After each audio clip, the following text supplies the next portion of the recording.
E aí eu tirei o Dio em casa, assim, sozinha no banheiro. Tipo, Não façam isso. Gente, A Maria é enfermeira. Não façam isso, hein? sim, eu tirei meu Dio em casa. Aí daí eu falei pra ele, vamos ter filho? Vamos. Agora. E eu não sabia porque que eu tava sentindo aquilo. Ninguém me falou e eu também não estudei sobre. Então eu me sentia péssima. Eu ficava me questionando, por que eu tô me sentindo assim? Por que eu tô tão sentimental? Na época que eu engravidei, eu fazia faculdade ainda, né? Eu tava cursando. E eu ficava imaginando, nossa, eu não vou voltar pra faculdade, eu não vou deixar esse bebê sozinho. E já chorava, né? É um choro tão Isso, é um dolorido, né? parece que alguém morreu. Minha meta número 1 era 28 semanas. Eu precisava chegar nas 28 semanas, porque eu sabia que o bebê que passa das 28 semanas, ele tem um prognóstico melhor do que o bebê, ele não é mais um prematuro extremo. Sim. Então 28 semanas era a minha primeira meta. E você acha que por você ter passado tudo isso, todo esse desafio pro Léo, como é hoje olhar pra ele assim, sabe? Que valeu tudo a pena. Que valeu cada luto. Valeu a pena. Foi muito difícil. Está sentindo falta de ouvir um podcast que fale da maternidade de uma mãe comum? Aquela maternidade real? Aquela mãe que precisa deixar o filho 12 horas na creche porque ela precisa trabalhar? Eu sou a Ana, mãe da Maia. Eu sou a Maria, mãe do Léo. E esse é o podcast Na Real Maternidade. Sejam muito bem-vindas ao nosso primeiro episódio do Na Real Maternidade. Hoje nós vamos escutar a história da Maria, que é mãe do Léo, que tem 1 ano e 10 meses. Como a Maria é a apresentadora deste programa, nós trouxemos uma convidada especial, que é a Camila, para nos ajudar aqui a entrevistar a Maria. Então, muito bem-vinda, Camilinha, nesse nosso bate-papo, que vai ser incrível, vai ser uma delícia. Vai ser muito legal e eu tô muito ansiosa para escutar um pouquinho do relato de parto da Maria, um pouquinho da história dela. Verdade, vai ser muito legal. Então vamos lá, seja muito bem-vinda, Maria, ao nosso primeiro episódio. Está em casa, né, minha gente? Obrigada. Então vamos lá. Conta um pouquinho pra gente, né? O Léo é teu primeiro filho, tua primeira gestação, como que foi aí? O Léo não foi minha primeira gestação, eu tive uma perda gestacional, mas foi muito no início. Quando eu fiz o ultrassom, não deu nem pra ver se tinha bebê, nem nada. Deu só pra ver uma coisa que a gente chama de vesícula vitelínea. Então, Era o quê? Quantas semanas? Já tinha quantidade 5 de semanas, era muito no início. Aí começou a sangrar, e aí depois eu fui fazer o exame de novo. Não tinha mais nada. Ô, Má, e você Então, foi sabia que você muito estava no início. grávida ou você soube Sabia, tudo? não, Tá. sabia. Tinha feito o teste? Sabia, fiz o teste. O meu ciclo é muito regulado. Tava usando pílula, então sim, dá pra engravidar usando pílula. 1%, né? Dá pra engravidar usando pílula, tava usando pílula. Assim, mais de 15 anos usando pílula, engravidou usando pílula.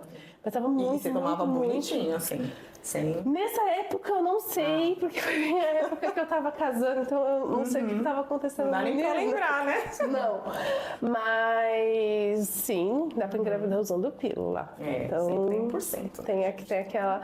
Mas estava muito no início, logo não progrediu. Foi uma gestação que não evoluiu. Como foi pra você no momento que você soube?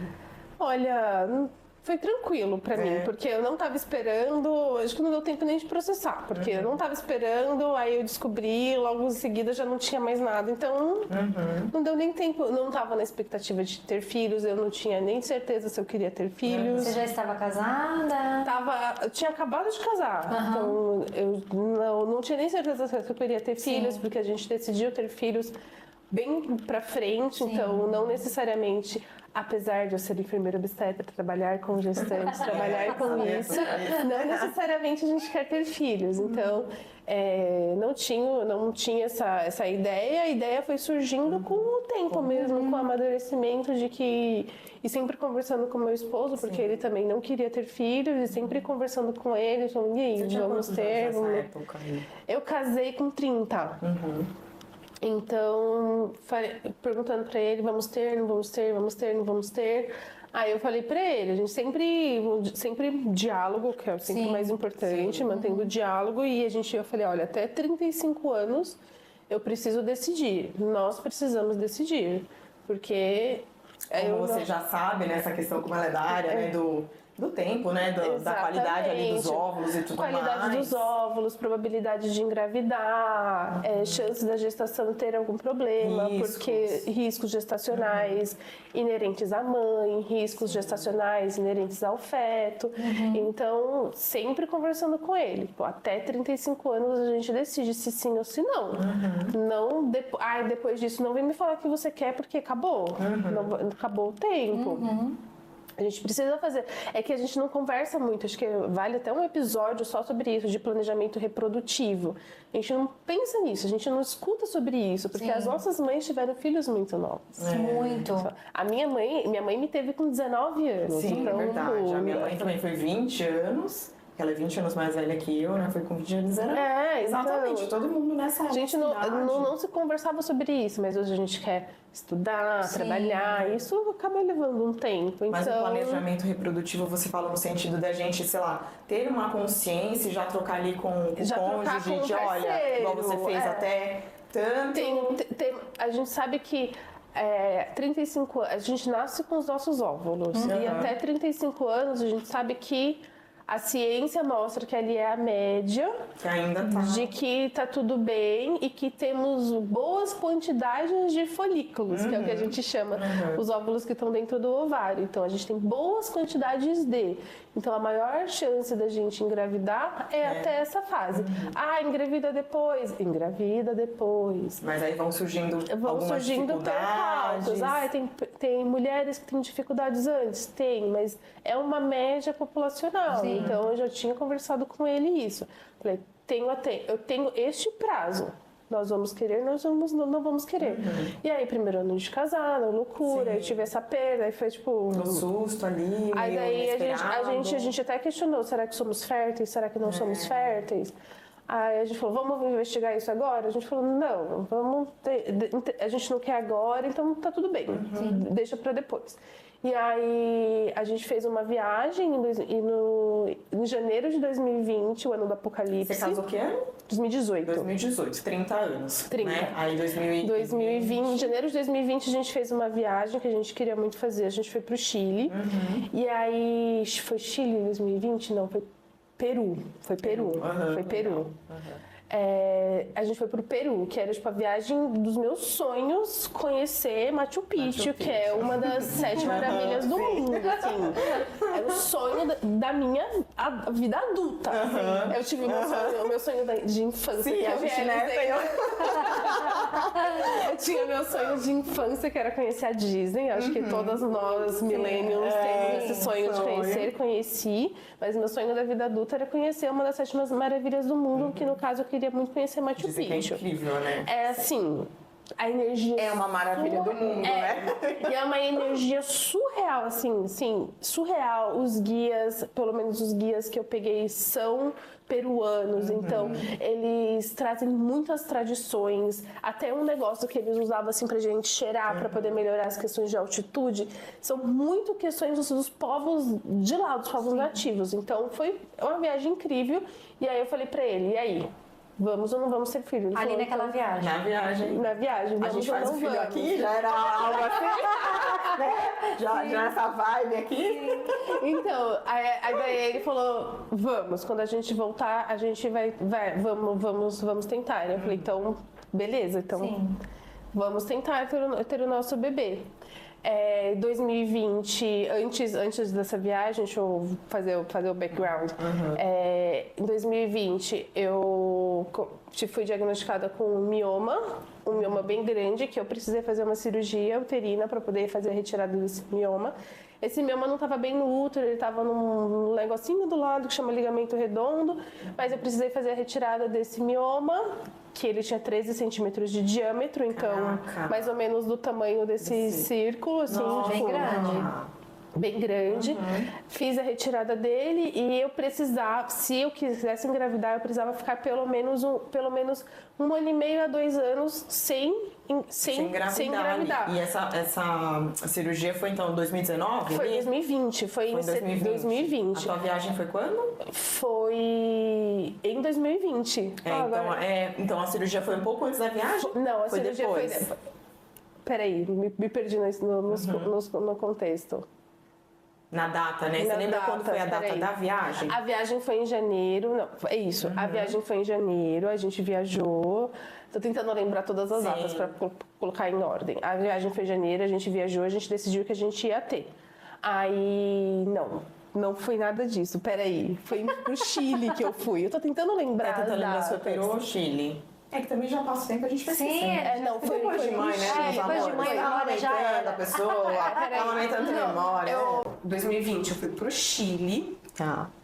Não foi o Peru, Não, foi mesmo? Chile. Foi Chile? O Peru você foi quando, então? O Peru foi em 2000, no ano que eu engravidei do Léo, em 2022. Ah, 2022. 2022. Não fui grávida, eu engravidei depois. Legal. Tá. Então, em 2020 eu fui pro Chile, a gente decidiu que a gente ia ter bebê, tudo. Aí nós voltamos, aí teve o apocalipse em março. Lockdown. Tivemos o lockdown. Eu sou enfermeira, eu sou da área da saúde, então a gente trabalhou muito. A gente trabalhou muito, insanamente. O hospital era sempre no limite, porque sempre tinha alguém doente. Sim. Então... Fora que assim, os que já tinham, né? Porque a gente não para pra pensar nisso, que assim, já existia a demanda normal de um hospital, que já é alta, Sim. E aí vem uma pandemia que vem todo aquele caos e super lota o hospital. Super lotou os hospitais. O hospital que eu trabalhava era um hospital de referência de maternidade aqui em São Paulo, no sul de São Paulo, que tinha apenas uma UTI no caos. A gente ficou com 7 UTIs. Nossa. 7 UTIs, assim. E montadas ali. Improviso, né? Montadas, esquematizadas, assim, os profissionais que iam trabalhar não necessariamente eram profissionais que estavam acostumados com UTI, porque as coisas foram acontecendo, as demandas foram acontecendo e você foi tipo... Sim, foi sendo empurrado. Foi sendo empurrado para as coisas que estavam acontecendo. Muitas mortes, assim... Cara, você chegou a comentar que você viu aqueles caminhões frigoríficos sendo utilizados como morgue. É uma imagem que você não esquece nunca mais na sua vida. Os familiares sendo... o centro obstétrico ficava do lado das UTIs, então a gente escutava os familiares gritando quando tinham as perdas e eles não podiam ter contato, não podiam ver, o corpo era preparado e já era tipo... E não podia nem ter um contato, né? Porque senão corria risco de pegar o vírus. Então foi um ano muito difícil, a gente não cuidou da nossa saúde, tudo, e eu comecei a ter muitas dores. E aí, eu fui diagnosticada com esse mioma. Pela obstétrica que eu trabalho em parceria com ela. Ela viu, ela falou, olha, é bem grande, vamos fazer uma ressonância, vamos ver como é que tá. E aí viu que ele realmente era muito grande, que não dava para esperar, que estava tendo impacto tanto em questões urinárias quanto em questões ginecológicas, que ela estava sentindo bastante dor. E aí o mioma foi retirado e aí ficou tudo bem. Só que aí tinha 13 centímetros de diâmetro, era uma bola gigantesca, ele era muito grande. Aí eu precisava ficar pelo menos 1 ano e meio a 2 anos sem engravidar, então em 2020 foi retirado esse mioma, 2021 fiquei quietinha, comecei a fazer exercício, tudo, e aí conversando sempre com meu parceiro, tipo, vamos ter, não vamos ter, vamos ter, não vamos ter. Vamos ter. Aí a gente fez a nossa viagem pro Peru em janeiro de 2020, e aí a gente falou, então, nós vamos ter o nosso bebê. Eu usava, depois da perda eu coloquei um DIU e eu usava DIU. E aí eu tirei o DIU em casa, assim, sozinha no banheiro. Tipo... Não façam isso. Gente, a Maria é enfermeira. Então, assim, não façam isso em casa. Sim, eu tirei o meu DIU em casa. Aí daí eu falei pra ele, vamos ter o filho? Vamos. Agora. Tem certeza? Tem certeza. Não pode voltar atrás. Tem certeza. Aí ele, não, a gente já conversou, a gente vai. Eu falei, então tá bom. Aí fui tomar banho e voltei com o DIU na mão. Eu falei, pronto, tirei o DIU. Aí ele, tipo, como assim você tirou o DIU? Eu falei, eu fui ver se eu alcançava o fio, eu alcancei, eu puxei ele, vem, então tudo certo. Gente, não consigo imaginar uma coisa dessa. E doeu? É verdade. Não doeu. Mas mesmo assim, não doeu, mas não façam em casa, gente. Pra colocar, você colocou com anestesia ou sem? Não, consultório. Coloquei no consultório. Sem anestesia. Nossa, pessoa... Colocar dá uma sensação de tipo... Você vai no céu e volta e tá tudo certo. E fica tudo bem, toma um remedinho pra dor, tá tudo certo. Aí a gente foi pro Peru, viagem linda, maravilhosa. Ainda bem que eu fui antes de ter filho, porque é uma viagem extremamente cansativa, você anda muito. E a altitude, nossa, eu não sirvo pra altitude, tipo... Ela exige demais do corpo. Sim. Nossa, eu fiquei assim... impressionada, e eu tava fazendo exercício todos os dias e mesmo assim, não dei conta da altitude, foi bem difícil. Aí voltamos da viagem, eu tirei o DIU, fomos pra viagem, tive meu primeiro ciclo, o segundo ciclo já não veio, então eu engravidei muito rápido. Muito rápido mesmo. Muito rápido. Porque eu tive... seu carro, quanto tempo você... O meu? Não, o meu não foi planejado. O meu foi no susto. A Malu também, eu casei, aí eu entendo, assim, a gente acabar de casar e, putz, engravidei, caramba, não aproveitei meu casamento. Então eu entendo, assim, a Maria falar, ai, não era algo que eu tava planejando e tal. Porque o meu foi no susto, eu não planejei nada. Entendi. Então, o primeiro não deu nem tempo de entender que já não tava mais. Eu falei, então tá tudo certo, vamos, vida que segue. Vamos, a gente resolve isso mais pra frente. Aí engravidei super rápido, eu engravidei com 33 anos. Que era ali mais ou menos o meu limite. Idade, né? Assim, sim. Pra parte técnica que ela entende, né? Os limites do 35. Era ali mais ou menos o limite que eu tinha, assim, pra ter a minha primeira gestação.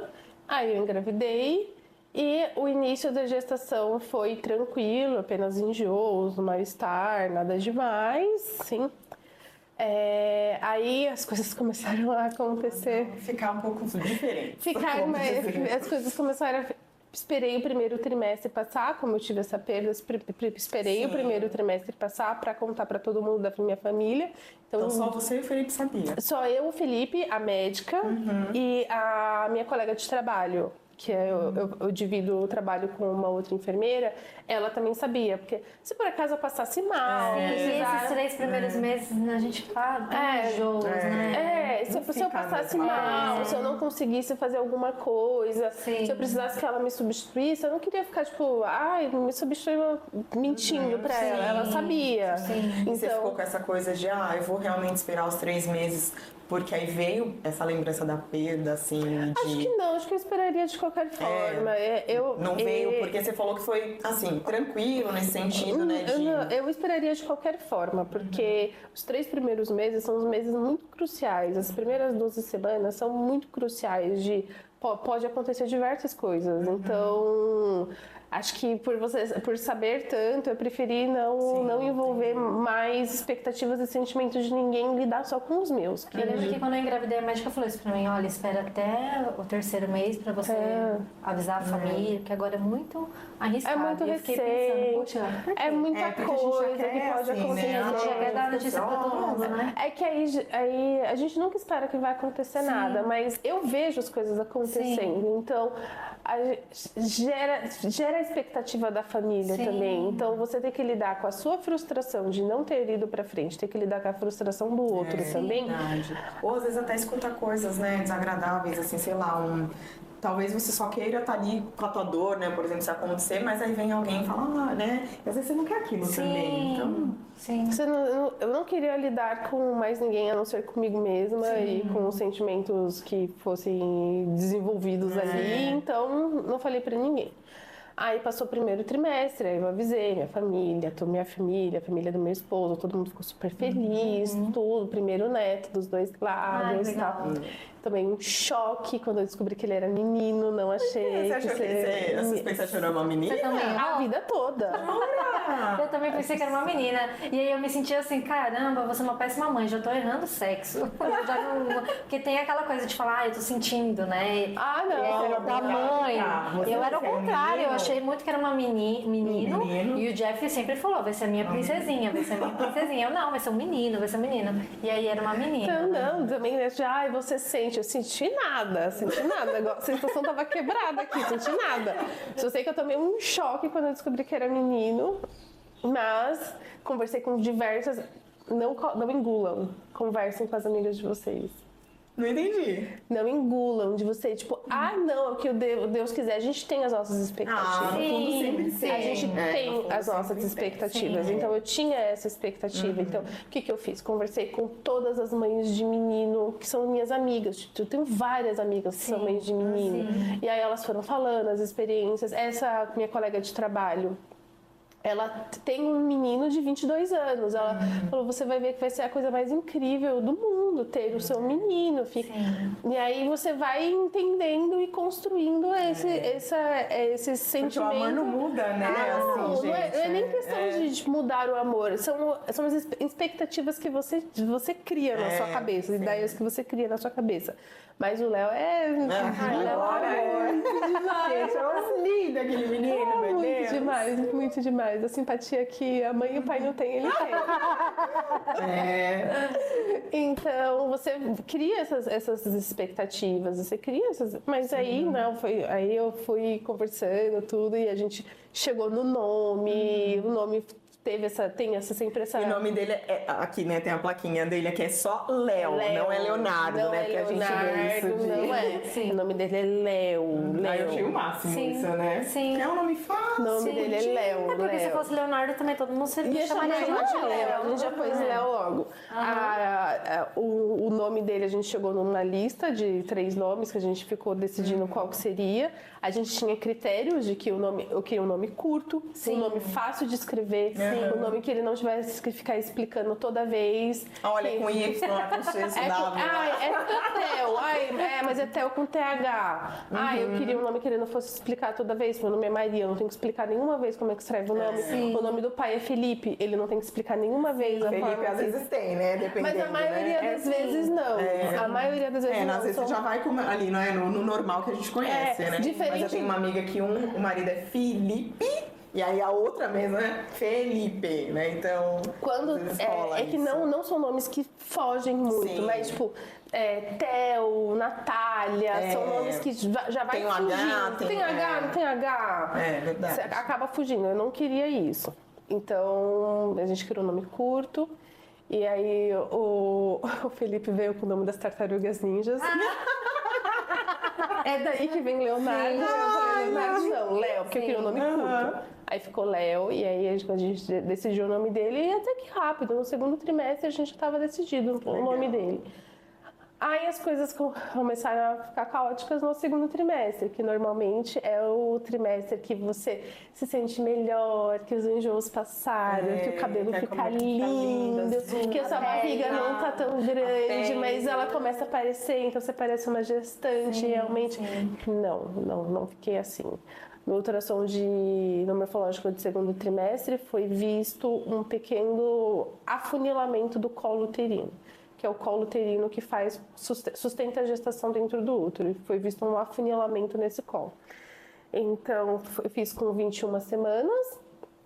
E aí, em 2 semanas, ia reavaliar para ver como que esse colo, se ele evoluiu, se ele não evoluiu. Eu trouxe até o meu cartão de pré-natal, porque ela... Gente, é uma pessoa muito organizada, né? Ela já tem tudo aqui, todos os diários. Trouxe todos os diários, para não esquecer nenhuma data. Experiência única da vida. Porque a gente esquece também, né? Total. Aí, com 21 semanas e 6 dias, eu já comecei a sentir contrações de treinamento. Então, as contrações de Braxton Hicks, que normalmente a gente espera depois pós 30 semanas, desde Você 20. já sabia que era uma contração? No começo, você fica muito na dúvida. Você sente a contração, você fica assim, não é possível, tô imaginando. Não é possível que eu tô sentindo contração, tá muito cedo. Apesar de que o útero tá crescendo, nessas primeiras até 18, 20 semanas é possível se sentir essas contrações, mas você fica naquela, será que eu tô sentindo mesmo? Ou por eu saber que elas podem, eu tô imaginando essas contrações? E eu sempre ficava perguntando se eu tava imaginando, se eu não tava imaginando. Aí falei pro meu obstetra, ela anotou, tanto que tá registradinho aqui, as contrações.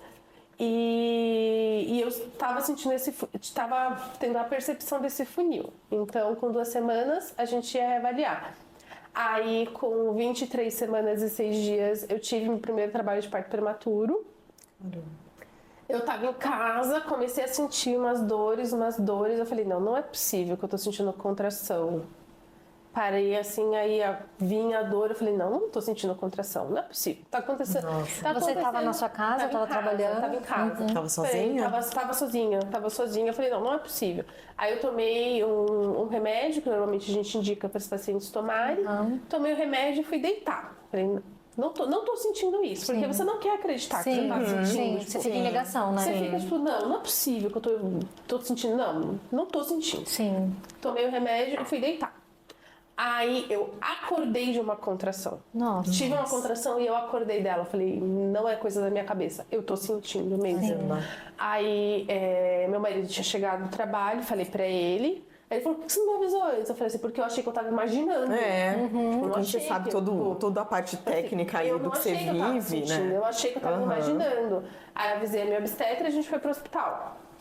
Aí no hospital fizeram medicação, fizeram um toque, sentiram um colo mais amolecido, porque como tinha contração, precisava ver se estava dilatando. Ô, Mai, aí não tinha dado essas 2 semanas ainda, né? Não tinha dado as 2 semanas, era na semana seguinte que eu ia passar com a minha obstetra. Aí fizeram ultrassom e fizeram a medida do colo do útero de novo. E aí o funil tinha aumentado e o colo tinha encurtado. Caramba. O meu colo do útero no início da gestação era um colo normal, um colo de 4 milímetros. E aí esses funis foram aumentando com o tempo. Eu tenho até as datas, os tamanhos deles. Deixa eu pegar aqui, que é o do colo. Eu tenho as fotos com os tamanhos dos colos, tudo. E aí eu fiz até uma montagem das fotos. É um livro, né? Já começou. A gente fica meio maluca. Então, nesse dia que eu tive o trabalho de parto prematuro, meu colo começou com 4 milímetros, ele tava com 1,8. Caramba. Metade. Ele já tinha diminuído muito. Aí, no pronto-socorro, indicaram algumas medicações, conversei com a minha obstetra, ela falou, vamos tomar essas medicações, tudo. Colhi exame de sangue, exame de urina, porque é uma das coisas que a gente pensa em trabalho de parto prematuro é infecção de urina. Não, deu tudo negativo, tudo normal, exame de sangue normal, exames ultrassensíveis normal, tudo normal. Aí na semana seguinte, eu passei com a minha obstetra, deixa eu até olhar aqui para não errar as datas. Aí passei com a minha obstetra, aí quando a minha obstetra avaliou o colo que tava 1,8, foi para 1,3, então o colo diminuiu mais ainda. E ela fez uns outros exames, que é um exame que a gente faz via ultrassom mesmo, para saber se tem um negócio que chama sludge no colo, ou no colo ou dentro do líquido, que verifica se esse líquido tem um risco de alguma infecção. Não tinha também. Esse sludge é o quê? É uma coleção de células que dá pra ver no ultrassom. Que isso é um indicativo de que pode acontecer no trabalho de parto prematuro. Entendi. Que ele precisa ser tratado com antibiótico. Só que não tinha também. Colhi exame de sangue de novo e colhi um exame de cultura vaginal pra ver se tinha alguma coisa. Todos os exames, tudo negativo. Não tinha nada, absolutamente nada. E aí, como ela viu que o colo encurtou mais ainda, a gente decidiu por colocar um negócio que chama pessário. Isso eu já ouvi falar. Já ouviu falar disso, cara? Pessário. Pessário? Não. Pessário. É um negócio que prende. Isso, ele é como se fosse uma Maria Chiquinha, que o colo do útero tá aqui e você coloca ela em volta. Sim, amarra mesmo. Amarra, é uma borracha bem dura, que ela aperta e aí ela põe no colo e ele amarra, pra poder segurar o colo. Eu conhecia porque a minha cunhada Z, sabe? Ela teve também essa situação e ela... Aí eu ouvi a primeira vez com ela esse nome, e aí eu não esqueço, pessário. E aí isso fica no colo do útero até 34 semanas. Só que se as contrações não param, não adianta. Porque aí uma vai hora ele pode ali, sair. Né? Empurra o pessário. E você não pode fazer uma cirurgia ali, porque... Eu questionei, né, que tem uma cirurgia que a gente faz que chama cerclagem, que é uma cirurgia que você faz pontos costurar no colo isso, do útero para costurar isso. Ela falou que a cerclagem era muito arriscado nesse momento, porque o colo estava muito curto e havia um risco muito grande de pegar a bolsa das águas. E aí, se rompesse bolsa, aí o trabalho de parto prematuro teria que acontecer. Ia acontecer, porque as contrações iam fazer com que ele acontecesse, porque ia liberar os líquidos, ia liberar tudo, e o bebê ia ficar exposto à infecção. E eu tava com 25 semanas. Sim. Então era um bebê prematuro extremo. É. Então, Então, a ideia ela é ela até conversou com uma outra amiga dela de me internar, colocar de ponta cabeça pra bolsa descer, pra não pesar, e costurar. Mas e depois, né? Porque assim... Mas se a contração não parasse, não ia adiantar. E aí a gente tá ali gravidade e tal, e você volta, depois da cirurgia tá em pé, a bolsa tá pesando. A bolsa tá pesando e as contrações não paravam. E aí a gente colocou o pessário, aí na semana seguinte eu tive meu segundo trabalho de parto prematuro. Nossa. Fui pro pronto-socorro, colher exame de sangue de novo, todos os exames de sangue normal, as culturas vaginais começaram a sair. E o que é isso? A cultura? Cultura vaginal, ela coleta células tipo o Papa Nicolau. sim. Ao invés de pedir só as coisas do Papa Nicolau, ela pede um monte de bactéria pra ver se tem alguma coisa. Nada. Tudo normal. Exame de sangue normal, exame de urina normal, urocultura normal, tudo normal. Aí, só que eu tive meu segundo trabalho de parto prematuro e aí... Desculpa, mas você tava já com 25 semanas, você falou? 25 semanas. No segundo? No segundo trabalho de parto prematuro.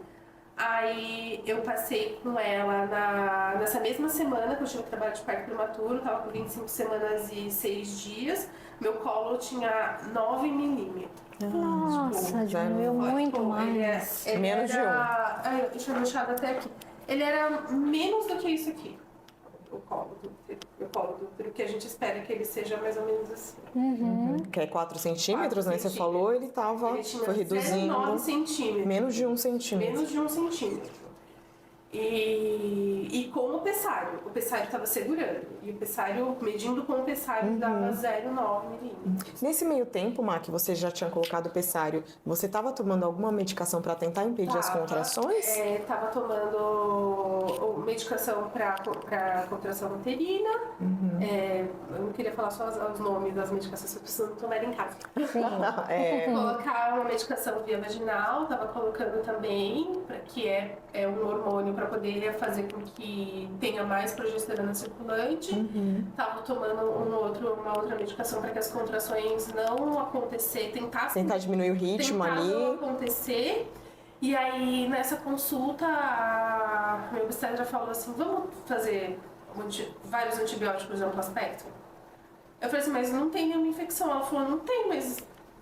Que você até comentou que ela falou, sei lá, vozes da... Foi nesse que você falou que ela, né, a gente conversando. Olha, vozes da minha cabeça dizem que a gente precisa fazer antibióticos de amplo espectro. Ela falou, eu sei que tá tudo normal, mas todas as suas características é de infecção. Só não saiu no exame específico. Ela falou assim, eu falei assim, vamos tratar outras vidas aí? Ela falou, Eu falei, então vamos. Aí nesse dia que eu passei com ela, foi uma quarta-feira, a gente começou 3 antibióticos diferentes. Uma vez por dia, outro 2 vezes por dia, outro 3 vezes por dia. Nossa. 48 horas acabaram as contrações. Nossa. Gente. Acabaram as contrações, tipo... Qual era a infecção? Mas as vozes da cabeça dela estavam certas. As vozes da cabeça dela são muito boas. Sim. Então, as vozes funcionaram. Então, pararam as contrações. Só que eu tinha um colo de menos de 1 centímetro. Ainda meu colo. Era não muito. Volta. Não volta. O colo não volta. Mas sem as contrações. Sem as contrações teria diminuído também. Porque eu tenho um problema que chama insuficiência istmo-cervical. O meu colo, com o peso do segundo trimestre, ele diminuiria. Por isso que as contrações não eram tão intensas, porque eu não precisei tomar umas outras medicações que fazem com que as contrações parem, mas eu sempre tinha contração, e eu sempre tive contração. Desde muito antes eu tinha contração. Então eu tenho esse problema que chama insuficiência istmo-cervical. Hoje, então as contrações só fariam assim... Acelerar o processo. Entendi. Hoje meu filho já tem 1 ano e 10, já fiz exames, eu coloquei o DIU de novo, já fiz exames pra ver se o DIU tá tudo certo e o meu colo é curto. Ele é curto. Sim. É uma característica da tua genética, do teu corpo. Então, se eu decidir ter uma segunda gestação, eu sei que eu vou precisar fazer uma cerclagem depois do ultrassom de segundo trimestre, que é quando eu decidir que tá tudo bem, segundo trimestre, não, primeiro trimestre. Tá tudo bem com esse bebê é um bebê viável, com 15 semanas faz a cerclagem. Então, se você tivesse descoberto talvez isso antes, então você poderia ter feito essa cerclagem? Mas não é algo que é descoberto Sim, na primeira gestação. Esse problema da insuficiência cervical é muito triste, porque normalmente ele é diagnosticado com um aborto tardio ou um parto muito prematuro. Então, normalmente, um primeiro bebê morre. Ô, Mai, não tem nenhum exame assim específico para as gestantes para saber sobre isso, No né? ultrassom de segundo trimestre precisa ser feito um ultrassom transvaginal para medir o colo.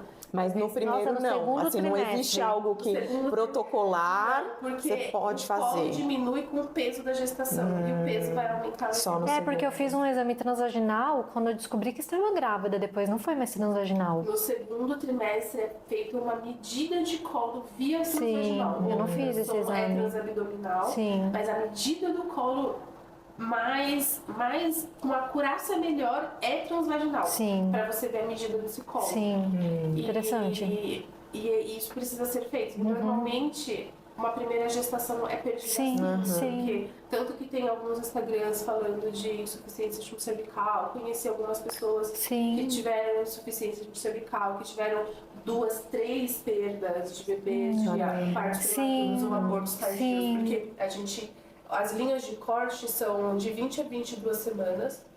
Nasceu antes de 20 semanas. Antes de 20 semanas, o bebê pesando menos que 500 gramas, medindo menos que 25 centímetros, é considerado aborto. Se por acaso é um bebê com 400 gramas, mas mede 26 centímetros, ele é um parto prematuro. Então existe Tem a marinha de corte técnica. Tá. Tipo, se acontecesse alguma coisa no hospital, a gente tem que ter as 3 medidas. As 3 medidas são menos aborto. Uma delas, não importa qual, é maior. A paciente não tem erro de data, ela não sabe. Tá, mas a data tá dando 20 semanas e 1 dia. Tá. Já entra nesse. Parto prematuro. É um dos critérios que precisa ser cumprido. Mas só outra dúvida, Má. Por exemplo, você ainda sentiu essas contrações, aí foi esse sinal que você foi pro hospital. Mas normalmente quem tem esse mesmo problema pode não sentir nada e simplesmente aconteceu o aborto? Pode. Ela pode sentir um aumento de peso, uma coisa mais diferente, porque o bebê vai descendo, vai pesando, e perder em casa. Ai, gente. E é triste porque eu já escutei histórias de mulheres assim, eu engravidei 1, 2, 3 e perdi. Aí você já fica pensando, né? A gestação tava lá na frente e perdi. Sim. Já tava com 5 meses. Sim, e nossa, perdi. é muito Porque triste. A tem pessoa não esse sabe problema. o que tá acontecendo, Ela né? tem o problema da insuficiência no intestino cervical. E eu sei, a gente ficou nessa dúvida se eu tinha ou se eu não tinha, se foram os trabalhos de parto prematuro que fizeram o colo encurtar. E a gente conseguiria ter essa certeza só depois do Léo nascer. E aí o Léo nasceu, o Léo tem mais de 1 ano, o Léo tá com 1 ano e 10, eu fiz os meus periódicos fazem 2 meses e o meu colo é um colo curto. Sim. Então eu sei que eu tenho um colo curto. Sim. Então, assim, só agora que você, assim, de fato tem essa certeza. Absoluta, que eu tenho um colo curto e numa próxima gestação eu vou precisar dessa cerclagem. Então, se eu decidir ter uma próxima gestação com 15 semanas, Sim. Já tem que cerclagem, fazer. e é uma Sim. gestação de maior repouso. Sim. Porque não pode fazer tanto peso, a cerclagem é segura, Mas não Mesmo é assim, como... ainda tem que ter muitos cuidados. Precisa ter atenção, precisa ter uma atenção. Então, eu tava com as colas de 9 milímetros, as contrações tinham parado, mas eu precisava fazer repouso. E aí o repouso foi absoluto. Eu fiquei 65 dias deitada numa cama de um lado e do outro, porque deitar de barriga para cima me dava contração. Sim. Então, Ou era de direita ou era de esquerda. Ou era decúbito lateral direito, ou era decúbito lateral esquerdo. Tanto que eu fiquei mais de 1 ano sem sentir o lado da minha perna esquerda de tão dormente que ela estava. Caramba. Escovava os dentes na cama, eu escovava os dentes, me trazia um copinho, eu escovava os dentes, cuspia dentro do copinho, bebia água com o outro, cuspia dentro do copinho, na cama. Porque nem o fato de você ali levantar e ir na pia, você não podia. Não, eu só levantava pra fazer xixi, cocô e banho. E meu banho, eu Sentado. levantava no banho, era um banho sentado num banquinho que tinha dentro do box do meu banheiro. Então, meu marido me ajudava a dar banho, então ele se tornou um cuidador. Eu tinha uma outra pessoa em casa que me ajudava também. A minha sogra mandava comida, minha mãe vinha ficar comigo no fim de semana. Eu tinha uma pessoa todos os dias comigo em casa, que me levava café da manhã, almoço e janta, água. Meu marido colocava minha meia elástica de manhã, porque eu usava meia elástica, porque na gestação a gente tem risco de trombose, eu tenho de repouso, que aumenta o risco de trombose. E eu usava meia elástica, e depois de 3 semanas de repouso, que a gente viu que tipo, deu certo o repouso foi decidido ser mantido para que o Léo tivesse mais prognóstico, porque ele estava com 25 semanas, e eu tinha metas. Minha meta número 1 era o Léo passar de 28 semanas, que a gente entraria no 3º trimestre. E aí então você já começou a criar essas pequenas metas ali pra você como um motivador, talvez? Sim, porque eu sou uma pessoa muito técnica. Muito técnica, vocês me conhecem aqui. Eu sou muito técnica, então eu tinha minhas metinhas e minha metona, ele nasce eterno. Minha meta número 1 era 28 semanas. Eu precisava chegar nas 28 semanas, porque eu sabia que o bebê que passa das 28 semanas, ele tem um prognóstico melhor do que o bebê, ele não é mais um prematuro extremo. Sim. Então, 28 semanas era a minha primeira meta. E o repouso fez com que eu precisasse tomar uma medicação que chama Clexane, que é um anticoagulante, para evitar que eu tivesse trombose. Então, eu tive que comprar, porque eu não preenchi os critérios disponibilizados pelo SUS do Clexane. Então, eu comprei o Clexane. Algumas pacientes muito queridas me doaram o Clexane. Ele não é remédio barato, né? É um remédio barato. Já é um ouvi também remédio falar. disponível de farmácia de alto custo.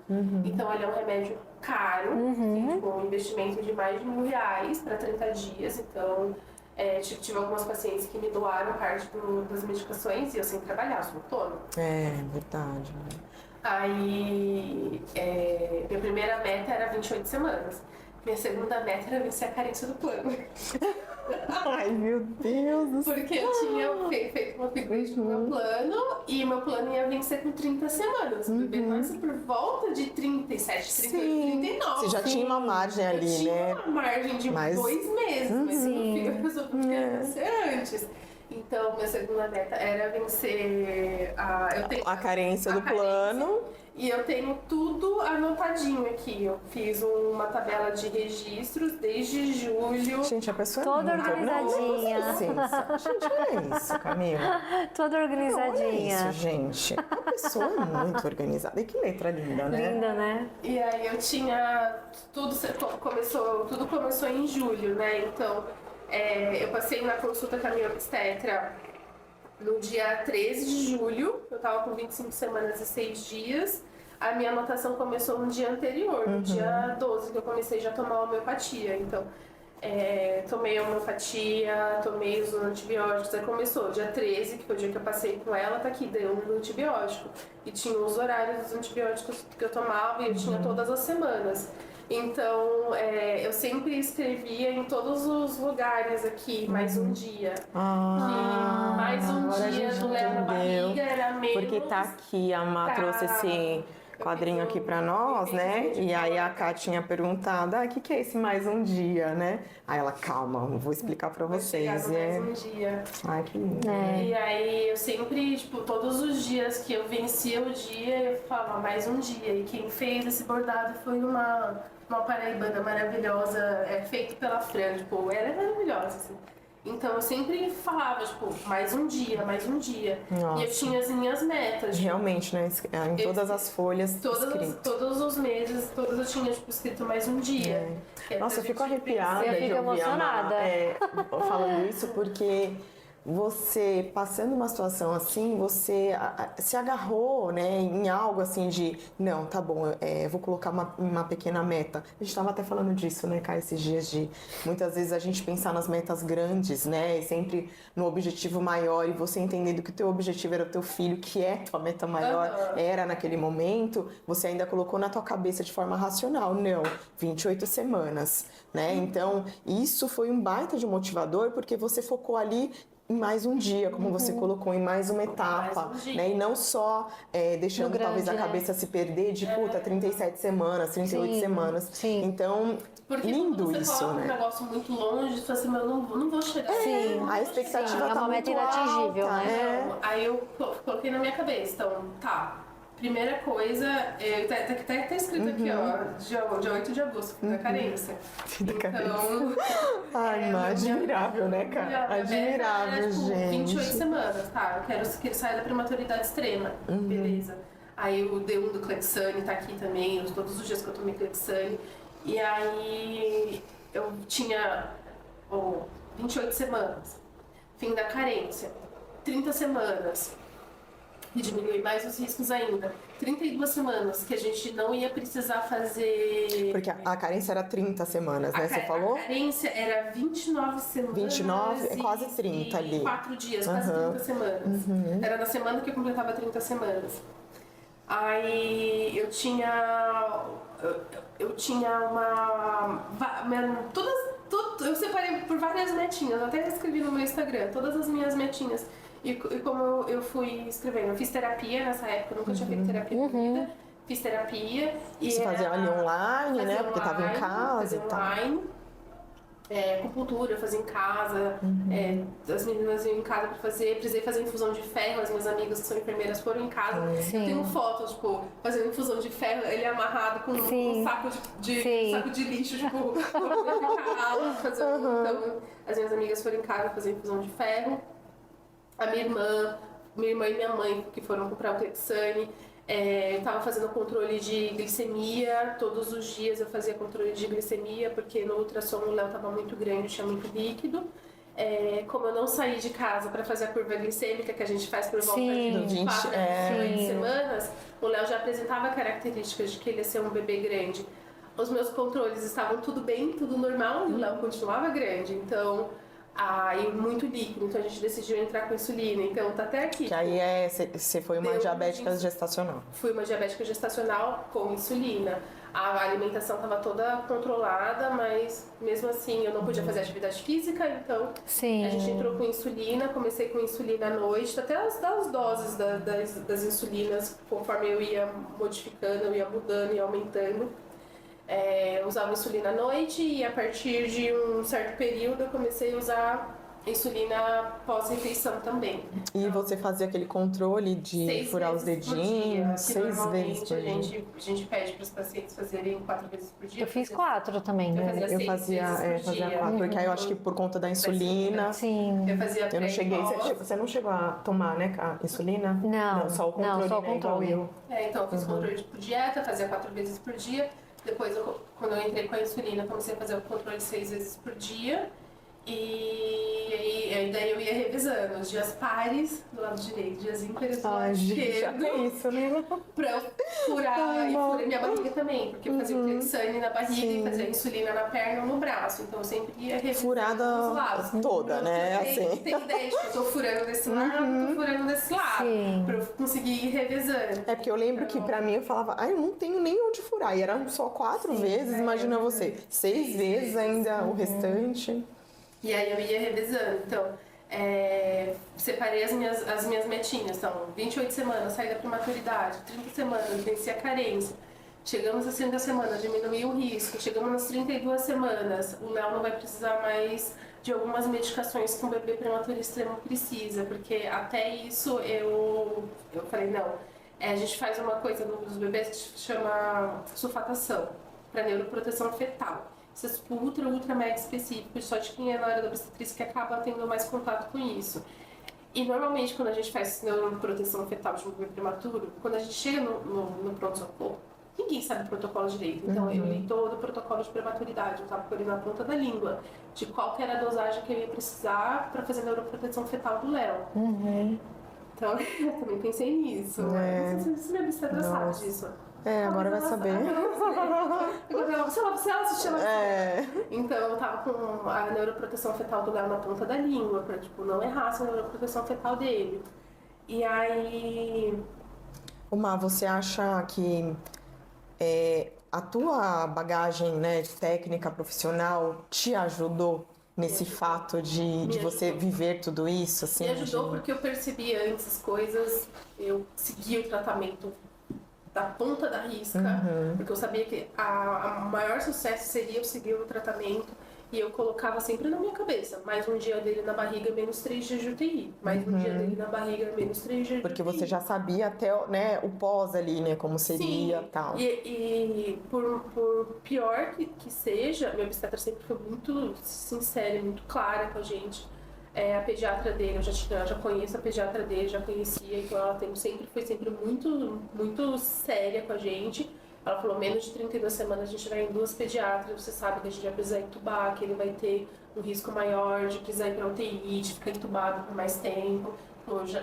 Eu trabalho com isso, eu via isso todos os dias, então eu sabia que mais um dia dele na minha barriga era menos 3 dias dele de UTI, então ele ia ficar na minha barriga, eu ia fazer ele ficar. Sim. Eu não vou ter que levantar, eu não vou levantar, Sim. não vou levantar. Ficar de barriga pra cima me dava contração, eu não sabia se me dava contração ou se não dava, mas eu ficava com medo, eu sabia que eu tinha menos de 1 centímetro de colo, então eu não ia ficar de barriga pra cima, não tinha escolha, Você estava fazendo tudo que você deveria fazer para manter o neném na barriga. O objetivo maior era meu filho no colo. Sim. A minha obstetra chegou até a conversar comigo, ela falou assim, se for um prematuro muito extremo, talvez a gente precise de uma cesárea para evitar hemorragias intracranianas. Aí eu falei, tá tudo bem, meu objetivo meu objetivo sempre foi o meu filho. Por isso eu sempre conversei com meu marido, a gente vai ter um filho? Eu nunca perguntei pra ele se a gente ia ter um parto. É verdade. Eu queria um filho, eu queria o meu filho e eu ia fazer de tudo para que o meu filho estivesse o mais saudável possível e acabou. E aí nisso eu peguei, vai pra cima porque pra baixo você já tá. Demais, tá escrito aqui, Tá né? escrito isso. Muito legal. Vai pra cima porque pra baixo você já tá. Então, vamos lá. É isso. Você comprou esse caderno nesse período aí? Eu já tinha esse caderno, mas eu comprei ele em 2022 mesmo. Mas eu não tinha começado a escrever nada. Eu tinha feito algumas anotações, inclusive eu tinha feito um curso de gestante, porque eu me dei o direito de aprender a ser gestante. Sim. Porque eu trabalho, eu faço pré-natal, tudo. Sim. Mas eu quis fazer um curso, então eu fiz um curso de gestante, ele tá até anotado Muito aqui. legal. E aí foi esse caderninho que eu fui anotando todas as coisas, essa minha agenda. E aí venci, cheguei na 34ª semana, que foi quando a minha obstetra falou, então agora a gente vai conseguir poder andar, vai conseguir levantar. Ela liberou você de andar. Liberou. Ela com um pouquinho antes, com 33 semanas, ela já, deixa eu só ver quando que eu passei na consulta com ela, pra falar a data certinho. É isso aí, passei com ela com 33 semanas e um dia. Aí, nos outros tópicos, ela colocava aqui colo entreaberto. Que o colo tava com menos de 1 centímetro e ele já tinha uma dilatação. E a gente, por ter essa dilatação, a bolsa fica exposta ao meio vaginal e tinha um risco de romper. Sim. Então, eu sempre tive esse risco de romper bolsa até ela não rompeu. Até ela não rompeu. Aí eu passei com ela com 33 semanas e um dia, aí ela falou, vamos começar a sentar. Você tá muito deitado. Vamos começar a sentar na cama, ao invés de você ficar só deitado. Vamos começar a sentar. Nossa, eu imagino que difícil, né? Ô, Má, mas só voltando um pouco, como que foi assim pra você, uma pessoa que trabalha, ativa, ter que ficar deitado o tempo inteiro? Foi muito difícil no começo, foi muito difícil, mas como eu falei pra vocês... Você tava ali agarrada naquele propósito. Eu tinha um objetivo, meu filho bem no meu colo. Então, o que eu preciso fazer pra isso? O foco era o Léo. Meu foco sempre foi meu filho. Sim. Meu filho bem no meu colo. É isso que eu preciso? Então, vou ficar deitado. É isso que eu tenho que fazer? Então, vou ficar deitado. Vai ser muito difícil? Vai ser muito difícil. Vai ser muito difícil. Foi muito difícil. Tive muitas pessoas que me ajudaram. Ficaram lá em casa, ficavam comigo, minhas amigas iam. Porque isso é uma baita rede de apoio, né? Uma baita rede de apoio. Então, a minha rede de apoio começou a funcionar desde a gestação. Sim. Minha sogra mandava comida toda semana. O meu padrinho de casamento morou lá em casa para poder cuidar de mim nesses períodos que meu marido estava saindo para trabalhar. Então, foi assim... Nossa, gente, time cuidando para que o Léo viesse bem. O mínimo que eu tinha que fazer era ficar deitada. tinha um monte de gente me ajudando. Você é muito determinada, né, mãe? Eu sou muito determinada. Se eu tenho que fazer alguma coisa, eu vou fazer. Sim. E vou fazer bem feito. O Léo ia vir no meu colo, ele vem, ele não ia passar pelo PI. Então, foquei nisso, falei, vamos, o que eu tenho que fazer? É isso que eu tenho que fazer? É isso que eu fazia. Então, com 33 semanas, um dia eu passei na consulta com a obstetra, ela falou assim, todas as vezes que eu mandava mensagem pra ela, eu mandava mensagem, eu estou bem. Aí eu perguntava uma outra coisa, porque eu trabalho com ela, então eu tinha outras pacientes, eu precisava falar, tudo. E aí ela, sempre quando ela vibrava o meu nome, ela já achava. Sim. E aí a primeira mensagem, eu estou bem. Eu ia perguntar outra coisa. E aí quando a gente chegou nas 33 semanas, ela falou assim, eu nem acredito que a gente chegou aqui com 33 semanas. O Léo tentou nascer com 23 semanas, a gente já venceu 10 semanas. Então vamos começar a tentar sentar. A primeira vez que eu sentei pra comer, eu passei muito mal, muito mal, muito mal. Eu lembro da sensação de tontura, de enjoo, de náusea. Eu não conseguia comer, só comer sentado. Não conseguia, passei muito. Porque você comia deitada também, né? Deitada. Nossa, mas eu fico pensando assim, comer deitada, né? Como é? Você comia mais coisa, tipo, sei lá, sopinha, você comia normal. Normal, bastante fibra, bastante água. E tinha que mastigar muito bem. Usando medicação para melhorar o trato intestinal durante a gestação toda, para não fazer força, tinha medo de fazer força.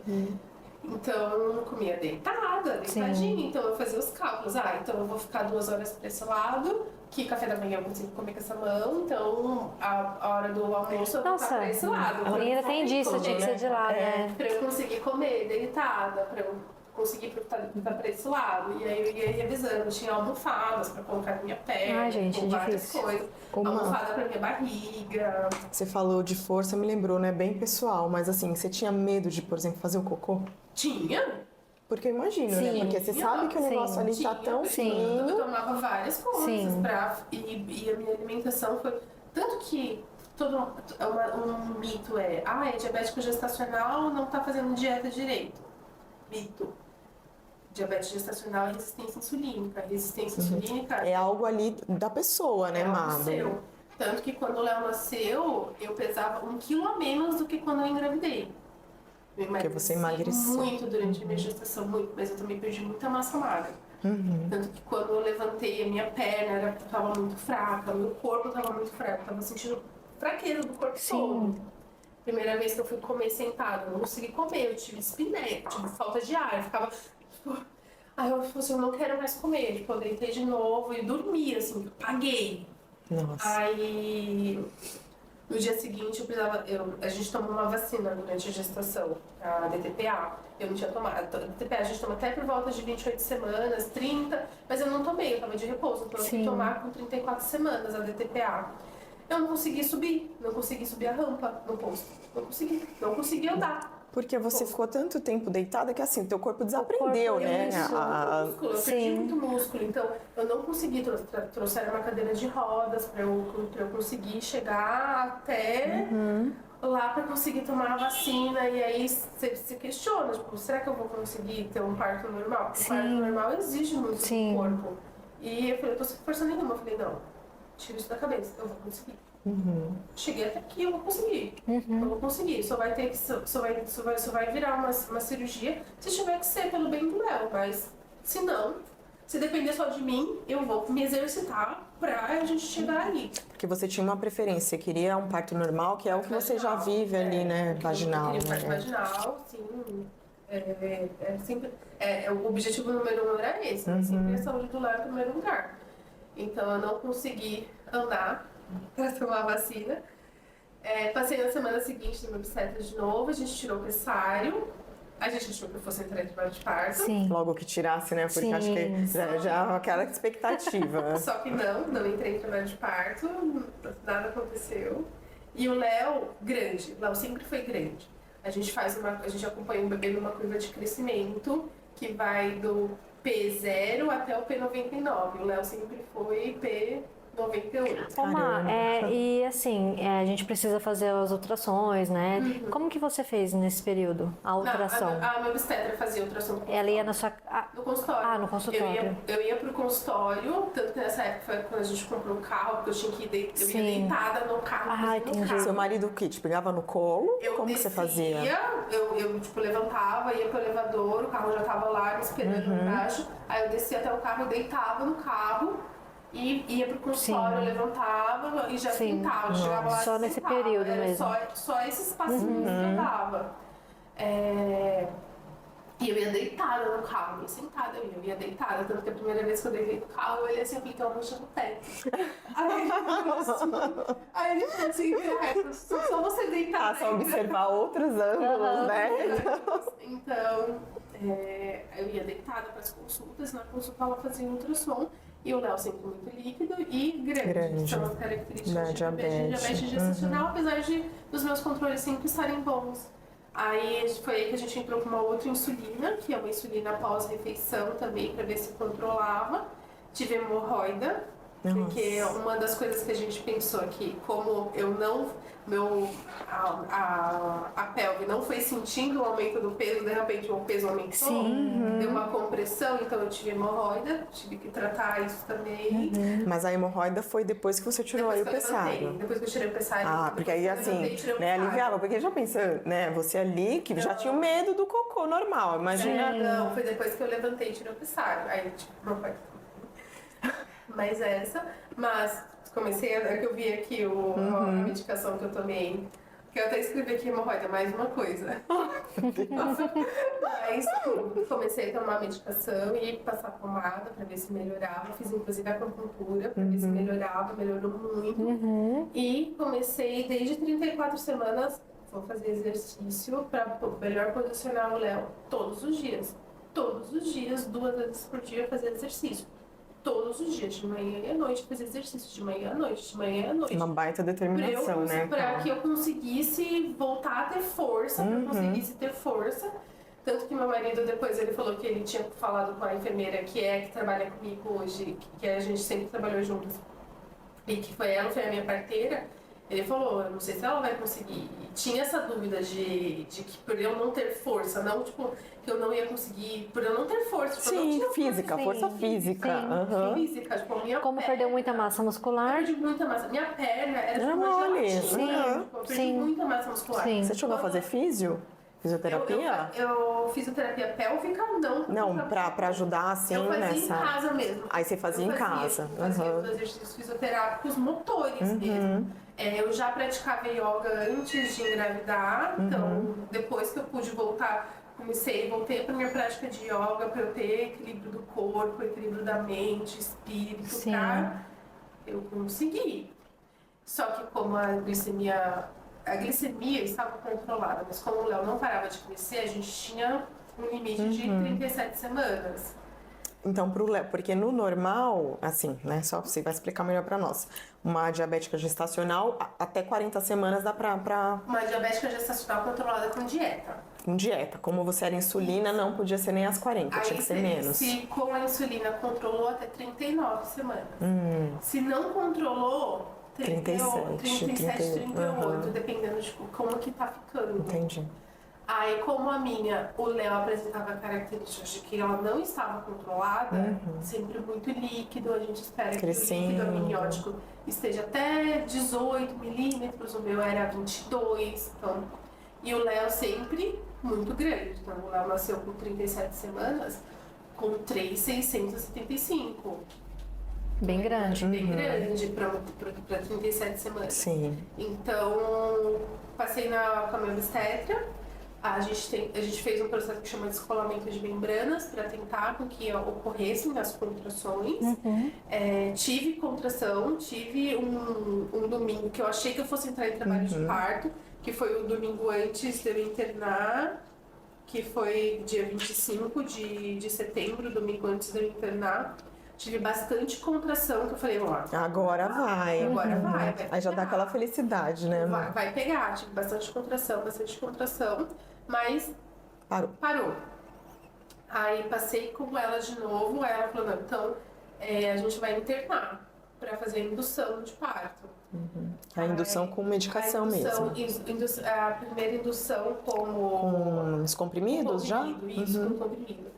Como a minha cirurgia de retirada de mioma, ela não afetou o útero, o meu mioma era no ligamento do lado, eu podia ir usar os comprimidos, porque dependendo, se você tem um mioma no útero e o seu útero ficar com muitas cicatrizes, já não é indicativo de usar esse comprimido, não precisa ser só uma cesárea, é cicatriz no útero.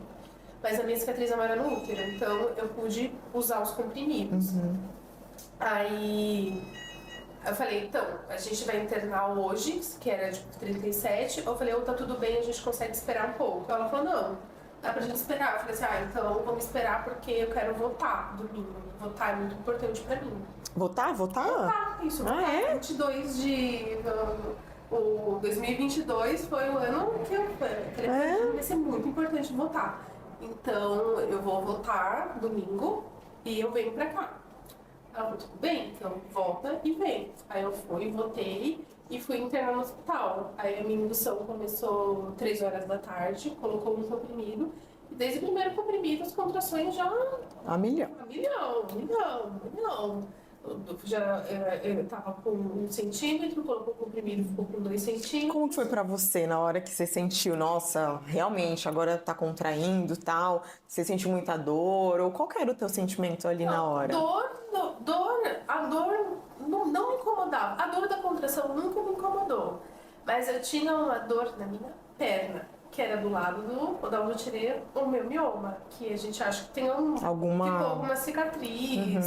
E a dor da minha perna sempre me incomodou muito. E, na verdade, eu sinto dor na minha perna até hoje. Então, dor do meio, eu sinto dor na perna. Às vezes no ciclo, eu sinto dor na perna, no útero. Então, E essa dor na perna foi depois da cirurgia, não acontecia antes. Foi da cirurgia. Tipo um fantasma, né? Assim. E é onde estava o meu... E é a perna pro lado onde estava o meu mioma. Então, eu sinto dor nessa perna. A dor da minha perna me incomodava. Então, as contrações começaram, as contrações engrenaram, as contrações, foram indo, foram acontecendo. O Léo sempre bem.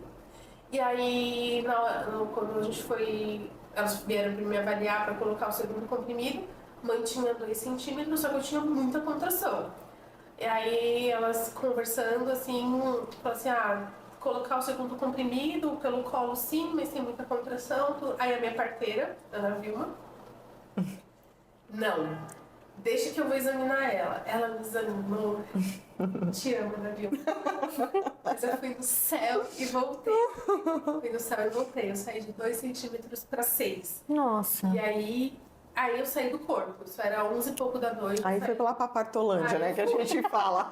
Eu fui, cheguei lá na Partolândia. E aí a história a partir daqui, eu não sei o que é a história que aconteceu, o que é a história da minha cabeça, o que é o que eu vi nas fotos. Porque é engraçado que eu trabalho com elas, então a gente fala algumas coisas, nossa. Mas você fez isso no seu quarto? Não. Mas ficam flashes, né? Ficam flashes de alguma coisa. Então, as contrações começaram, as coisas ficaram bem intensas. E sempre a minha perna me incomodando muito, descer pra sala de parto. A perna doía mais do que a contração. A perna doía mais do que a contração. Só que a minha perna tava me tirando tanta concentração que eu não conseguia fazer força. E eu comecei a ter vontade de empurrar muito cedo. Eu tinha uma vontade muito grande de empurrar. E aí elas me contaram que quando eu empurrava, a bolsa vinha quase fora e voltava, não rompia. E elas falaram assim, agora vai romper, agora vai romper. E não rompia. Gente! Não rompia a bolsa. Não rompia. Elas tiveram que romper a bolsa não rompia. E aí eu pedi analgesia, falei assim, não dá, a dor na minha perna tá me tirando completamente a concentração, não tô conseguindo, tipo, não conseguia focar. Teve um exercício que elas pediram pra eu fazer, eu fui fazer, tipo, a minha perna falhou de tanta dor que eu sentia na perna, fez analgesia, e normalmente a gente vem fazer analgesias, assim, descansa, tudo, tipo... E você? Não, nada. Não consegui, não descansei, eu fiquei uns 20 minutos, mas eu acho... Parênteses, estava na Partolândia. Na minha cabeça. E logo voltou, porque eu lembro que eu pedi pra chamar, e aí quando ela veio, a ideia ela falou assim, nossa, mas o meu voltou tão rápido. Eu falei assim, eu tô tentando me controlar, mas tá doendo já. Ela, então vamos ver onde é que tá. Eu já tava mais perto. E aí eu fiz força, de um lado, ele não veio, se esforçou do outro, ele não veio. Aí elas falaram assim, vamos pra banqueta. E aí ela me fala, assim, ela falou pra mim, ela falou, você só fez assim. Essa banqueta... É um banquinho pra você sentar. Pra Sim. fazer posições, né, Sim. no E aí parto. ela falou assim, eu sei que você adora banqueta, mas você E aí você falou não. fez assim, só um dedinho. Aí eu, E você nem lembra disso. eu não lembro, foi ela que me falou. Depois que ela falou, eu falei, eu lembro que me ofereceram a banqueta. Eu não gosto da banqueta. Mas ela falou assim, só que você fez assim, ó, com o seu dedinho. Aí ela falou assim, então vira de 4 apoios. Aí quando ela falou, você virou de 4 apoios, veio. Voou. Veio. E aí ele nasceu. Ela passou por baixo de mim, aí eu fiquei segurando. E aí na minha cabeça aquilo durou 30 segundos e elas falaram que ele ficou. Foi a Golden Hour, né? Tipo, 1 hora. Quase ficou a Golden Hour, assim, no fio. E aí eu escutava vozes falando assim, tipo, pega ele, pega ele. E eu só olhando pra ele, só olhando pra ele. Gente, que lindo. E aí uma amiga minha tava junto também, aí ela falou assim, eu já me fiz o que tá feito. só que na minha cabeça durou pouquíssimo Sim. tempo. É muito louco esse espaço de tempo que passa quando a gente tá ali no parto, né? Só que elas falaram que não, que ele ficou tipo, uns 3 minutos, ficando frio, assim, A criança roxa lá de... E elas, tipo, esperando pra elas não interferirem nesse momento, bem no momento do imprint, elas tentando. E elas falando, pega ele, Má, pega ele. E aí, Ele tava o quê? No teu colo, Má? não, ele no eu teu tava de 4 apoios, ele tava na cama, assim, de 4 apoios, ele aqui, como se fosse Então você na tava cama. olhando ele aqui De assim. cima, assim, de cima. E aí elas, pega ele, pega ele. E aí eu, gente, eu não Qual que foi a tua sensação, assim, de... Cara, Sei lá, na hora ali, olhando. uma das frases que meu marido filmou é eu falando, deu certo. Deu certo. Tipo, eu acho que foi por isso que eu fiquei tanto tempo ali. Tipo, Vencemos todos os dias. vencemos todos os dias. Mais um dia que eu fiquei 65 dias sem levantar, deu certo. Vencemos, chegamos onde eu queria, que era ele no meu colo. E ele ficou bem, ficou top, ficou comigo. Não quis mamar na primeira hora, ficou tipo, é um bebê de 37 semanas, porque ele ia ter maior dificuldade. E aí, com uns 40 minutos, ele deu uma desconfortada, porque também 37 semanas, a pediatra estava na sala, ela fez a assistência, tudo, ele melhorou, voltou pro meu colo. E aí foi isso, o relato de parto. Que lindo, né? É lindo, é emocionante, né? É, muita coisa, mano. Foi assim, cada dia tentando... Vencendo ali mais um dia. Vencendo mais um dia, tempo vencendo todo. mais um dia. E você acha que por você ter passado tudo isso, todo esse desafio pro Léo, como é hoje olhar pra ele assim, sabe? Que valeu tudo a pena. Que valeu cada minuto, cada minuto, valeu a pena. Foi muito difícil, sim, você... a maternidade faz com que a gente deixe de sermos nós mesmos. Sim. É verdade. E eu tava até conversando com uma paciente essa semana, e aí eu achei uma carta que eu escrevi pro Léo, que eu nunca postei em lugar nenhum, tudo. Ela foi a única que leu essa carta, que ela tava precisando, eu falei, eu acho que ela precisa ler essa carta. E aí, nessa carta eu escrevi que ingenuidade é minha achar que a minha profissão fosse me preparar para alguma coisa. E te prepara para nada. Maternidade. Tem os seus mistérios. A maternidade que te prepara para a maternidade. É viver que te prepara para a maternidade. Maternidade é uma loucura. É o dia a dia, né? É o dia a dia, é você aprender todos os dias, entender todos os dias o que está acontecendo. Aprendendo e vivendo e refazendo e volta e vai recalculando as rotas. Recalculando a rota. É verdade. E aí foi essa aventura toda. Minha gestação e meu parto. Por parir, eu pariria vários. Só o fato ali parir, né? Por gestar é uma coisa que eu sempre converso muito com vocês, minhas outras amigas, o meu esposo disse, tipo... No segundo, assim, se vocês pensam em ter um segundo filho? Querer a gente quer, Mas eu fico muito me questionando como é que vai ser fazer, se eu precisar fazer repouso com uma criança pequena. Isso, né? Como é que eu faço? Ele precisa estar maior. Então vocês até pensam, mas sei lá, quanto tempo O aí? Léo maior. Até os meus 38 anos. O Léo maior. O Léo precisa estar maior. O Léo Pra ele teria conseguir- quantos anos? Sim. 5. Ah, eu acho que é uma boa Tá idade, ótimo. né? Com 4 Ká? aninhos já, É, a Malu tá com a 4, filha da com Ká 4 tem anos já 4, entende é. bastante. Precisa estar um pouquinho. E aí, maior. amparada também com toda essa rede que você Sim. teve, porque querendo ou não, você já sabe que não vai ser uma gestação normal, Baixo né? risco. Assim, Não é já uma gestação sabe. baixo risco, vai ser uma gestação alto risco, pelo colo curto. E, então preciso da minha rede de apoio, vou precisar da minha rede de apoio e preciso que o Léo entenda. Não dá Sim. pra ele agora com quase 2, entender. Sim. É, agora não. É. Vai dar. Então, Ainda mais tem a amamentação ainda, né? Seria, né? momento, então, agora não, mas talvez, quem sabe? Talvez a gente veja esse vídeo no futuro Verdade. e tenha Verdade. um bebê. Então, É. não sei. Verdade. Então, Ai, que história, né, Ká? É. Que história. Sim. Bom, gente, Que a forte gente que você vai, foi, né? Você foi uma mãe muito forte. Muito forte. Muito forte, de muita determinação. Sim. Nossa, eu achei que a gente vai escutando a tua história assim, a gente vai, né, meu Deus, imaginando as situações, assim. acabei de lembrar de outra coisa. Ok. Por isso que eu trouxe todos os papéis, para não esquecer. Sim. Um dos exames que a gente faz por volta de 28 semanas é ecocardiograma fetal. E aí no ecocardiograma fetal do Léo, óbvio que veio alterado, não dava pra passar ilesa. E aí, mas é uma alteração mínima. Depois que ele nasceu, ele fez ultrassom cardíaco, tá tudo certo, ele não tem nada. 6 meses depois ele já fez de novo e tá tudo certo. Mas ainda teve mais Um pontinho ali. mas esse pontinho que eu tive que lidar e entender o que estava acontecendo. E você vê, tipo, a conclusão, subclávia direita aberrante, você fica tipo, meu, o que é isso? Eu te pergunto, o que é isso? O que é isso? É a subclávia dele, ao invés de fazer uma forma pela frente, faz por trás.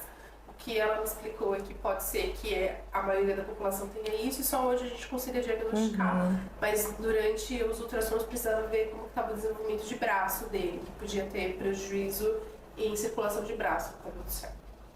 Mas ainda teve mais essa. Aquele sustinho, mais um Aquele sustinho. sustinho. Eu acho que não esqueci de nada. Ai, Todos os gente. papéis. Ai, E mamei, é bem o que né? você falou, Meu né, Má? Deus, história. Quando a gente descobre ali um filho, a gente precisa se anular, né? Porque agora o bem maior é o nosso filho, é ele que a gente precisa Qual que é o seu pensar. objetivo, né? É só gestar? Sim. É ter um filho porque a sociedade diz que Sim. você tem que ter? Não, o meu objetivo era ter um filho porque eu queria ter. Sim. Tanto que não era um desejo meu desde criança, quero ser mãe. Não, Sim. nunca foi. Mas a partir do momento que ele surgiu, você, o meu objetivo era esse. Sim. Era ele bem. Era ele bem, porque eu tenho que fazer pra ele também. Sim. E aí fomos trabalhando nisso. Sim.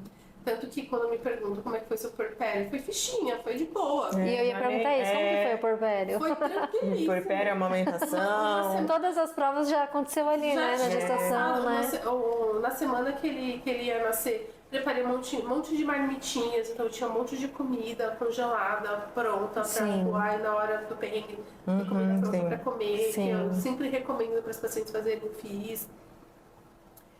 Fiquei com ele sozinha desde que ele nasceu, então meu marido 5 dias absurdos de licença de licença. paternidade, Sim. 3 dias no hospital, 2 dias em quinta e Sim. sexta em casa, sábado tinha um evento na escola, não dispensaram dele, Sim. ele foi pro evento na escola.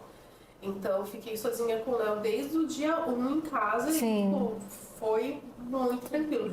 Óbvio que você não dorme, Sim. a amamentação é mais difícil, eu tive que fazer translactação na minha amamentação, porque eu tive um baixo volume, que é um dos riscos de uma diabética gestacional. fazer baixo Só volume. pra explicar, né, pra quem não sabe, o que é uma translactação? Translactação é quando você ordenha o leite ou oferece fórmula num outro potinho e você Sim. coloca uma sondinha para o bebê mamar o peito, mamar essa sondinha com mais esse leite, para você estimular com que a mama produza mais leite. Então fiz isso também. Aí me perguntam, teve lesão?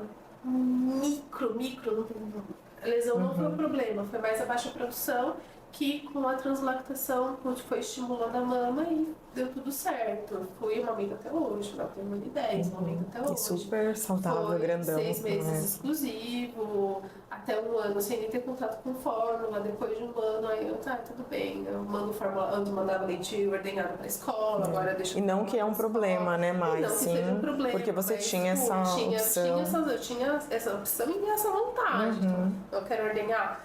Quando eu voltei a trabalhar, levava minha bombinha para poder ordenhar, ordenhava em casa, tinha as minhas rotinas de ordenha, montei um estoque para eu não ter leite, treinei a babá, treinei o meu marido para oferecer leite para ele não aceitou tipo, uma madeira nenhuma, até na seringa já pingaram o leite na boca dele, mas hoje está tudo certo, a gente sobrevive.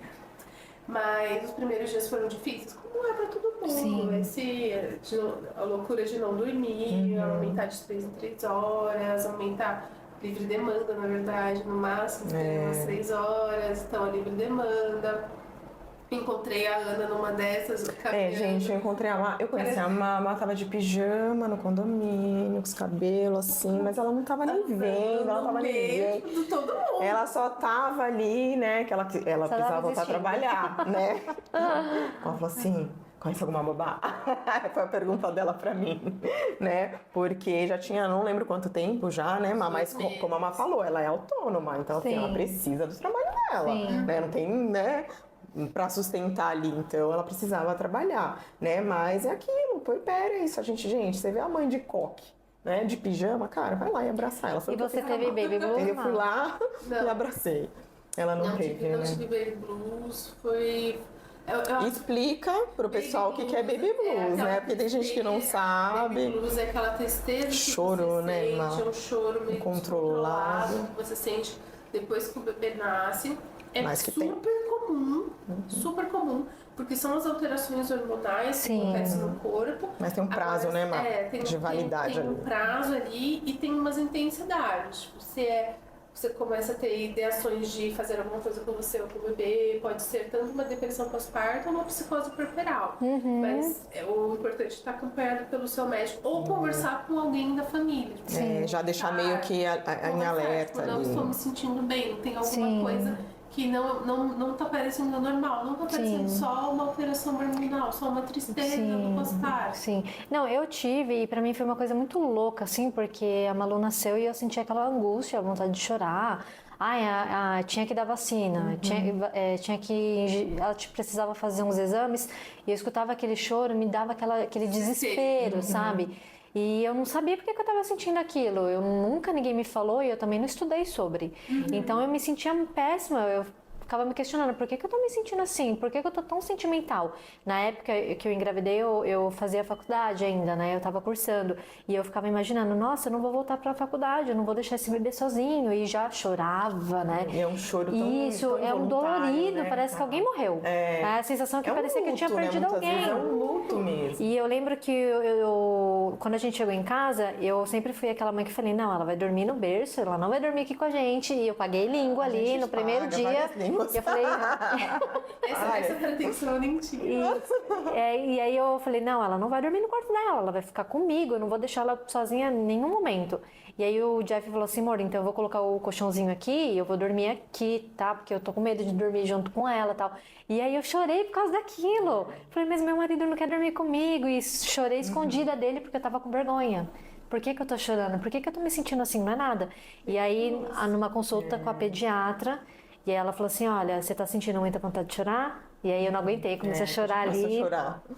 E ela, olha, é normal, tá? Vai muito, cara. Hoje que não falam, muito. Né? E assim, eu só não continuei passando a Malu com ela, porque ela participava de muito congresso e tal, né? Mas foi uma pessoa assim que eu guardo ali, sabe? No coração. Muito, porque ela me ajudou a ver um momento ali que eu não tava enxergando. Ela, olha, muito normal. E eu lembro que ela falou pro meu marido, ela vai se sentir assim, que eu tava chorando, né? É normal, mas ó, passou 15 dias, continuou sentindo assim, me procura. A gente vai precisar procurar uma ajuda profissional, tá bom? Ela, mas fica tranquila, chora, porque é normal.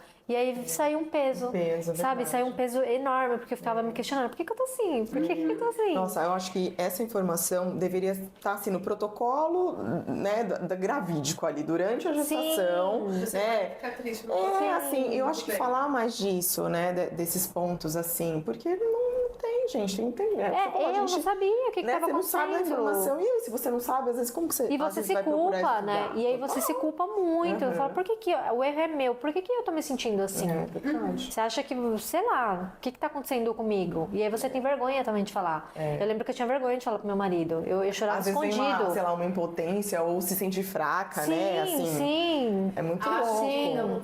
Meu bebê nasceu, ele tá tudo bem e eu não posso estar sentindo essa tristeza porque ele tá bem. Porque eu deveria estar Sim, feliz, né? Sim, Rola muito sim, isso. sim. Então, tá tudo bem. Essa tristeza. E você não teve, então? Não senti nada. Que bom. Que bom. Eu penso que. Não, eu acho que eu penso assim, né? Porque cada pessoa, ela vai passar pelo que ela tem que passar, né? Sim. E assim. O Baby Blues veio antes ali. O dela foi isso, assim, ela precisou passar naquela situação, Sim. né? Por essa doença. Não é doença, chega a ser uma doença, mas né? Tem CIS de doença. Então, por exemplo, né, no meu caso, no seu, então assim, Sim. sei lá, talvez a gravidez tudo bem, aí pós-parto, caos, né? Uma hora o perrengue.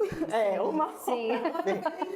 tudo bem que Alguma coisa ele vai ter que passar, a né? gente sabe, né? Tem algumas mães que passam, às vezes, mais tranquilo em tudo, né? Gravidez, pós-parto, né? Tem uma coisa em outra, mas levam também, sei lá, um pouco mais leve, ou às vezes não passa. É o que você falou, são intensidades, né, diferentes de cada uma, né? Mas é isso, gente, é uma mudança, né? Uma transformação. Sim. Não, uma transformação muito grande. filho- Essa é a sua vida. É uma porta que a gente passa que a gente Não volta. Não volta. Eu acho engraçado quando eu escuto assim, eu quero meu corpo de antes, umas coisas que eu fazia antes. Cara, você não vai fazer. Não é. E não é que vai ser ruim. Seu corpo Vai ser diferente, vai ser diferente. né? Seu corpo vai se tornar um corpo diferente. Não vai ser, vai ser pior. Não necessariamente. Cabe a você dizer, né? O que é bom, ruim, o que é melhor ou pior.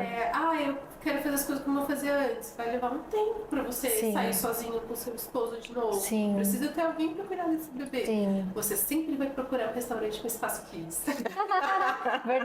Verdade. Muda, né? Sim. Muda tudo. Tem espaço kids? Sim. Os amigos tinham, vamos lá, almoçar, mas tem espaço kid lá? É bem assim. Eu lembro que eu e meu marido, a gente gosta muito de um hotel lá em Ubatuba. Ubatuba, assim, é a nossa praia, né, preferida. E aí a gente foi vários anos pra lá, só eu e ele. Então assim, nossa, que delícia esse hotel, tal, bem lá pé na areia, lá. Beleza. Fomos esse ano com a nossa filha pela primeira vez, com a Maia. Cara, aí foi com a Maia, tava minha sobrinha, e aí a gente, nossa, essa sala de jogos aqui, essa brinquedo, nunca vi. Então, assim, a gente foi anos pro mesmo hotel. Porque era uma outra realidade, viu. né? Era uma outra realidade. Na torre da brinquedoteca, eu nunca tinha visto. Então, é isso. Sim. Nunca tinha visto a brinquedoteca. A gente já deixou de ir em restaurante porque o cadeirão é aquele cadeirão muito aberto, não é aquele cadeirão que prende. Sim.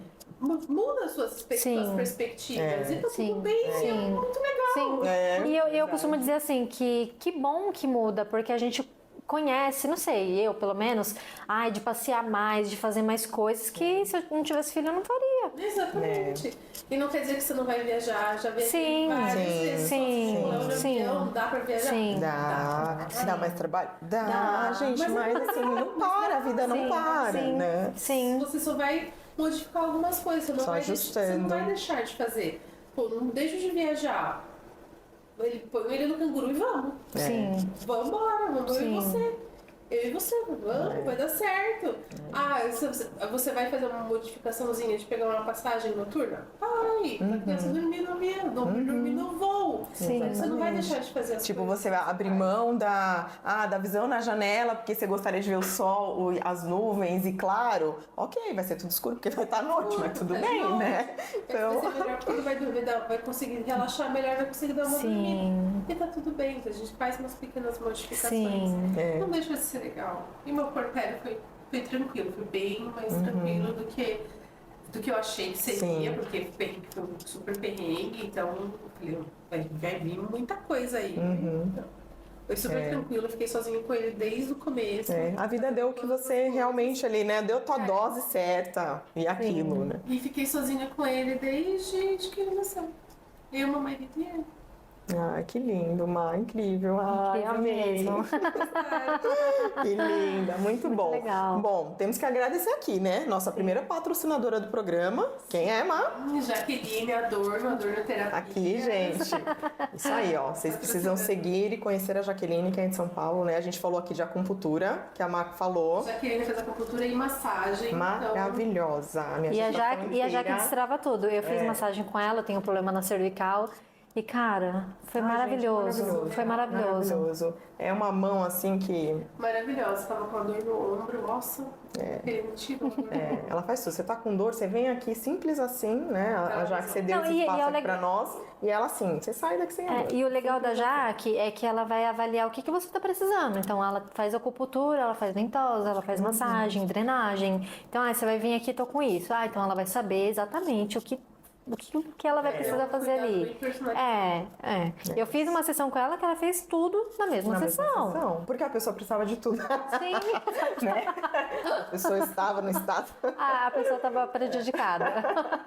É isso, gente. Então tá bom. Aguardem o próximo episódio, hein? Vem muito mais histórias aí. A gente vai trazer muito mais mães, né, Má? Fala aí, já tem? Com certeza, já temos algumas Fila aí. já agendadas, já planejadas e... É isso. Então vambora.